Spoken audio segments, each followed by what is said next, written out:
Hi friends. భూమిపై జీవం ఎప్పటికో ఒకప్పటికి అంతరించిపోతుందని మనకు తెలుసు. అయితే మొక్కలు, అడవులు, పచ్చదనం ఎప్పుడు అంతరించిపోతాయనే విషయాన్ని శాస్త్రవేత్తలు తాజాగా వెల్లడించారు. అయితే ఆ రోజు ఇప్పుడప్పుడే రాదట. వారి అధ్యయనం ప్రకారం భూమిపై మొక్కలు మరో 135 నుంచి 186 కోట్ల సంవత్సరాల వరకు జీవించగలవని అంచనా వేశారు. అసలు ఈ లెక్కలు ఎలా వేశారు? భూమి భవిష్యత్తు గురించి ఈ అధ్యయనం ఏం చెబుతోందో ఇప్పుడు తెలుసుకుందాం. అమెరికాలోని సియాటెల్కు చెందిన బ్లూ మార్బల్ స్పేస్ సంస్థ పరిశోధకులు Jacob Haqq Misra, Eric Wolf ఈ అధ్యయనాన్ని నిర్వహించారు. ఈ అధ్యయనం ఫలితాలు journal of geophysical research atmospheres లో ప్రచురితమయ్యాయి. శాస్త్రవేత్తల ప్రకారం సూర్యుడు ప్రతి బిలియన్ సంవత్సరాలకు దాదాపు 10% ఎక్కువ ప్రకాశవంతంగా మారుతున్నాడు. సూర్యుడి శక్తి పెరిగే కొద్దీ భూమి ఉష్ణోగ్రతలు కూడా క్రమంగా పెరుగుతాయి. ఇది భూమిపై జీవం భవిష్యత్తును ప్రభావితం చేసే ప్రధాన అంశంగా భావిస్తున్నారు.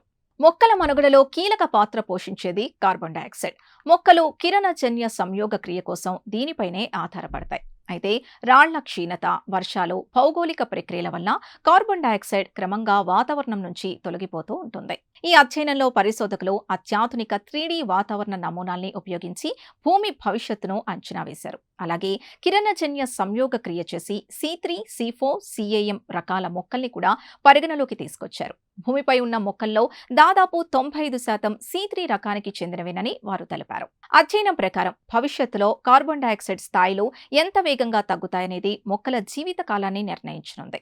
కొన్ని పరిస్థితుల్లో భూమిపై పచ్చదనం దాదాపు 135 కోట్ల సంవత్సరాలు కొనసాగించవచ్చని, మరికొన్ని పరిస్థితుల్లో అది 186 కోట్ల సంవత్సరాల వరకు కూడా ఉండవచ్చునని నమూనాలు సూచించాయి. అటు తర్వాత సూర్యుడి వేడి మరింత పెరిగి భూమి మహాసముద్రాలు ఆవిరయ్యే దశకు చేరుకుంటుందని పరిశోధకులు చెబుతున్నారు.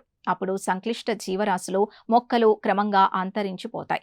చివరకు సూక్ష్మజీవులు మాత్రమే కొంతకాలం మనుగడ సాగించే అవకాశం ఉందని వారు అంచనా వేస్తున్నారు. చూసారుగా, భూమిపై మొక్కలు, అడవులు, పచ్చదనం ఇప్పుడు అప్పుడే అంతరించిపోవడం లేదని ఈ అధ్యయనం చెబుతోంది. అయితే సూర్యుడి కాంతి, కార్బన్ డయాక్సైడ్ స్థాయిలు, భూమి వాతావరణ మార్పులు వంటి అంశాలు చివరకు జీవరాశుల భవిష్యత్తును నిర్ణయిస్తాయని పరిశోధకులు చెబుతున్నారు. ఈ ప్రత్యేక కథనంపై మీ అభిప్రాయాన్ని కమెంట్స్ ద్వారా తెలపండి. వీడియో నచ్చితే లైక్ చేసి ఛానల్ని సబ్స్క్రైబ్ చేసుకోండి.